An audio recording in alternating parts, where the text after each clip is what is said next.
அடர்ந்த காட்டில் பல மிருகங்களும் பறவைகளும் நன்றாக வாழ்ந்து வந்தன. அப்பொழுதெல்லாம் காய்கறிகளும் பழங்களும் அதிக அளவில் விளைந்தன. அனைத்து உயிரினங்களும் அதை உண்டு மகிழ்வுடன் வாழ்ந்தன. ஆனால் தற்போதைய நிலையில் என்னதான் ஆயிற்று? குடிப்பதற்கு கூடத் தண்ணீர் இல்லை. அதைத் தேடித்தான் இப்பறவைகள் விலங்குகள் காட்டை விட்டு வெளியேறுகின்றன. இவை மட்டும் இல்லாமல் பேய்களின் அட்டகாசமும் தாங்க முடியவில்லை. சாப்பிட்டு 4 நாள் ஆச்சு, குடிக்க தண்ணி கூட இல்ல. இது மட்டும் இல்லாம அந்த பேய்ங்க என் குழந்தைகளையும் சாப்பிட்டுட்டு, நானாச்சும் உயிர் வாழணும், இந்த காட்டை விட்டு போறதுதான் வழி. கடவுளே, வேறு வழி இல்லையா? என் சொந்த காட்டை விட்டு நான் போகிறேன். ஐயோ!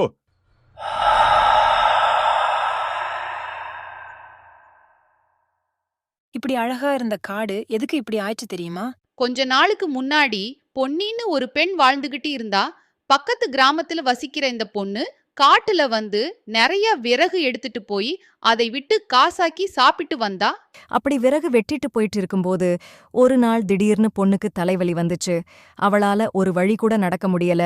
கொஞ்ச நேரம் ஒரு மரத்துக்கு அடியில தூங்கிட்டு போலாம் அப்படின்னு நினைச்சா தூங்கிக்கிட்டே இருக்கும்போது ஏதோ ஒரு உருவம் பக்கத்துல வர மாதிரி நினைச்சா யாருன்னு சரியா தெரியல.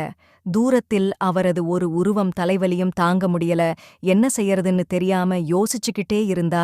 சற்றும் எதிர்பார்க்காத நிலையில் அவள் அங்கு சடலமாய் கிடந்தாள். இதே மாதிரி நிறைய பேர் இங்க இறந்துகிட்டு இருக்கிறாங்க.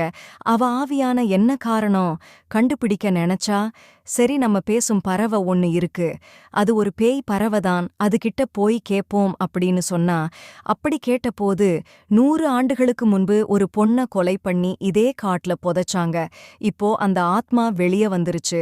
அத நீ அழிக்கணும்னா இதே காட்டுல நீ ஆத்மாவா அலையணும். இந்த காட்டை விட்டு எல்லோரும் போகணும். அப்போ இந்த காடு உயிர்கள் அற்ற காடா இருந்தா அந்த ஆத்மா அந்த காட்டை விட்டு ஓடிடும் அப்படின்னு சொல்லுச்சு. அதுக்காகத்தான் இந்த நல்ல ஆத்மா இங்க சுத்திக்கிட்டு இருக்கு. இந்த கதை புடிச்சிருக்கா?